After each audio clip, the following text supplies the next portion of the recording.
For centuries on all continents, folks have been fermenting and distilling spirits. Our spirits are handmade. Everything begins here. We start with organic wheat and corn in 50-pound sacks. We also use a distiller's malt.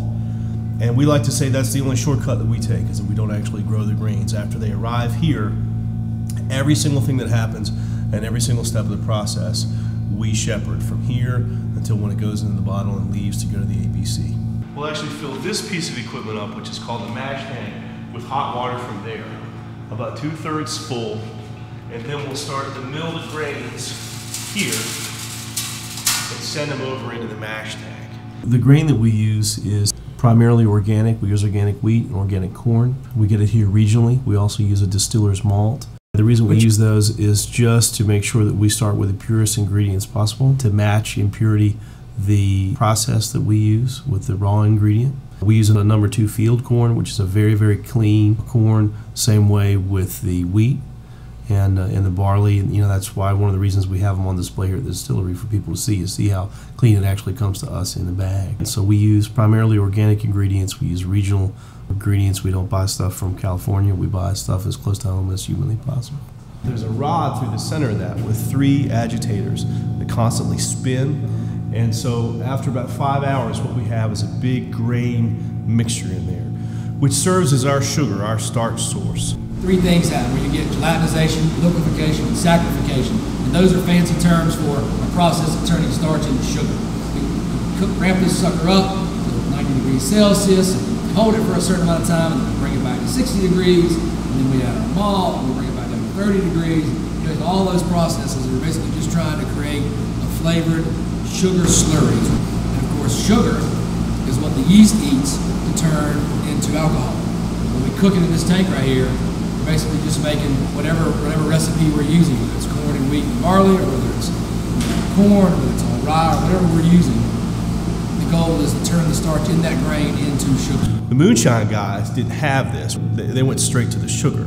They'd have a 50-pound bag of granulated sugar, liquefy it, heat it up, and then put their yeast into that. When you're up in the mountains with a creek getting shot at and worried about somebody finding you, you skipped this piece of equipment totally and went straight to the sugar. That's why some moonshine tastes great and some moonshine tastes like gasoline. But we start, and most small distillers start straight from the grain like this, of whatever their grain source. You know, with us on the vodka, it happens to be corn, wheat, and barley.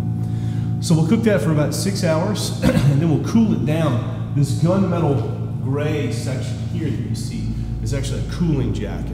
And what we'll do is when we're ready to cool it down, we'll pump cold water into this that just circulates around the tank, pulls the heat off, and then exits in the back as warm water. 85% of what we put down the drain is just warm water. We don't waste very much. We don't really put any of our waste or stillage down the drain. I'll explain more about that in a second. But we try and be we're not perfect, but we try and be as green as possible with what we do. So that's about 5.5, 6 hours. We cool it down, we pitch yeast into it, and again, with those pumps, we'll move it over to one of these 2 fermenters, where it will sit for about 5 days and ferment. Now, as a result of fermentation, you have two things. One is heat production as part of the chemical reaction. You'll see that these both have cooling jackets on the back of them. Same principle, we'll cool them down. If the fermentation gets too hot, it starts to have negative effects. So we have a way to control that heat. Also, if you come over here, you'll see on the side this exhaust pipe. The other side effect of fermentation is CO2 production. So we let it escape in a simple vapor lock. It's also a visual monitor for us because when it stops bubbling, it stops producing CO2 and it's done. When it stops producing CO2, all the fermentation is going to happen has. So after about 5 days, that's about 10 to 12% alcohol, and we pump it then from the fermentation tank over to the kettle.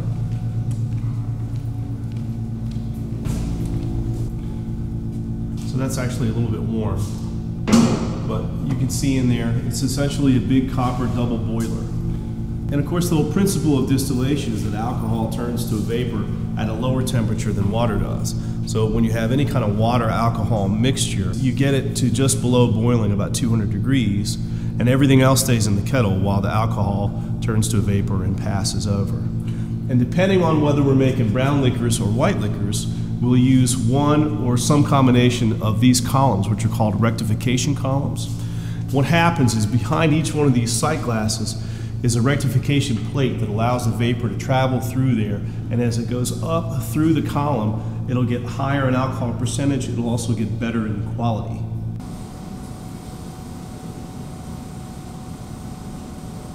Everything will go either from the kettle to the small column or to the tall column, and then from either one of those columns to the condenser and then back into a liquid. The column on the right, the small column, is used for whiskey and used on the stripping runs. The very tall column at the end with 19 plates is for vodka and gin, for the really clear, refined liquid. It will eventually travel to this piece, the stainless steel piece, which is the condenser, which is essentially a cold water radiator, which then turns that vapor back into a liquid, which will come out here.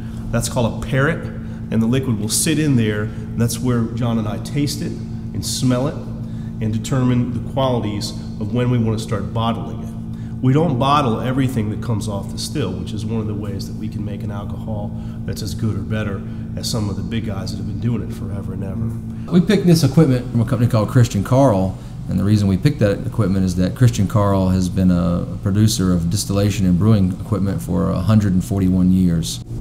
So they've been making small farm stills for a long time. There's a company over in Kentucky that produces stills, but they really cater to the big guys, the Jim Beams, the Jack Daniels of the world. Christian Carl really focuses on the small guys, walking us through the process and also coming in here to help set up the equipment, showing you how the distillation process works, showing you how the mashing process works, and really walking you through the whole thing, sort of holding your hand a little bit through this process. And the equipment's also beautiful, so that's sort of the reason why we chose this equipment over someone else. This is the Rolls Royce of this distillation equipment for sure. It's spectacular, works spectacular, good stuff. First part of a distillation run is called the heads, and it's very high in alcohol percentage, but it's very low in character. It smells a lot like paint thinner most of the time. If I hand you a bottle of it right now, you'd instantly know, based just on the nose of it, that you wouldn't want to drink it. So we separate that out. The middle section, which is the best section, is called the hearts.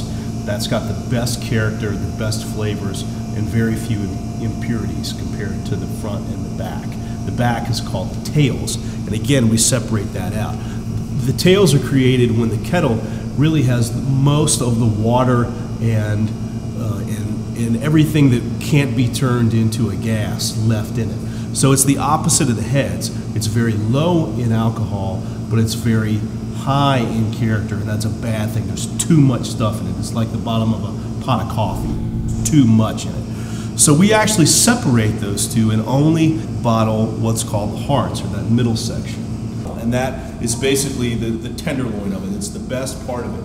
That's one of the reasons that we can make a spirit as good and as smooth as anybody anywhere, because, you know, most of the big guys have some sort of distillation or filtration method that tries to approximate what John does by coming over here and tasting it.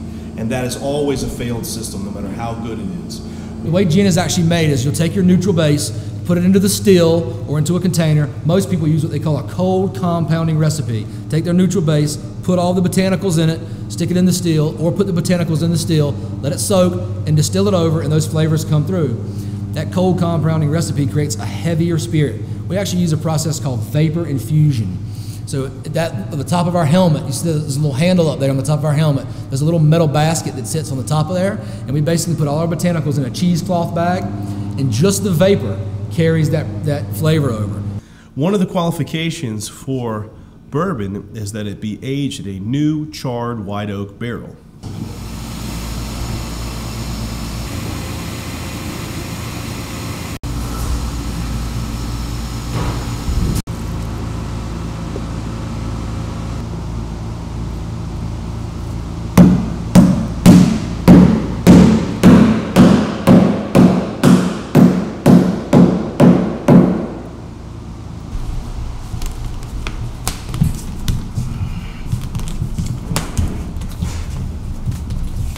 The smaller barrel you use, the quicker it matures. So we started with 10-gallon barrels at the beginning. Whiskey generally ages about 40 days per gallon, so the 10-gallon barrel will be ready approximately 400 days after we put it in. We'll pull those out in April of 2011. They'll be ready, and then we moved up to a 15-gallon barrel, a 30-gallon barrel, and then these big ones are the 53-gallon barrels, and that's what the big boys use pretty well exclusively.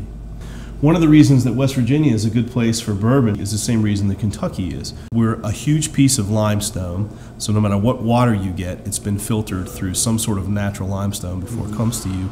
And also we have 4 really well-defined seasons, just like Kentucky does. This is called a rick house. And you'll see it's not insulated, so it will get very hot in the summertime and very cold in the wintertime. And that, at this volume, helps that alcohol expand and contract and move in and out of that charcoal and move in and out of that oak, which is what helps it mellow and helps it age and helps it sort of get that buttery caramel flavor that a lot of bourbons have. The stillage, which is what's left from the fermentation mash after we pulled the alcohol off of it, it's basically just a soupy, grainy mixture. We give that to a farmer here who uses it both for compost and for feeding his cows. They'll actually learn to drink it. Well, I wish you could have been there for the first time that they tried it. Now, that was what was really funny. I mean, it was like one ventured up, stuck his tongue in it, wallered his tongue around a little bit. Hey, I don't know what the hell it is, but, you know, that's not bad. So then he tried another couple of licks. Well, you think they don't communicate? It wasn't 5 minutes though. Here comes 4 or 5 more. Then the rest of them see what these 6 or 8 are doing up there. So they got to come to see. So I had the whole crowd up there pretty quick.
Organic grains, purified mountain water, the best equipment in the world, monitored fermenting and distilling, triple distilled, double filtered, premium cut.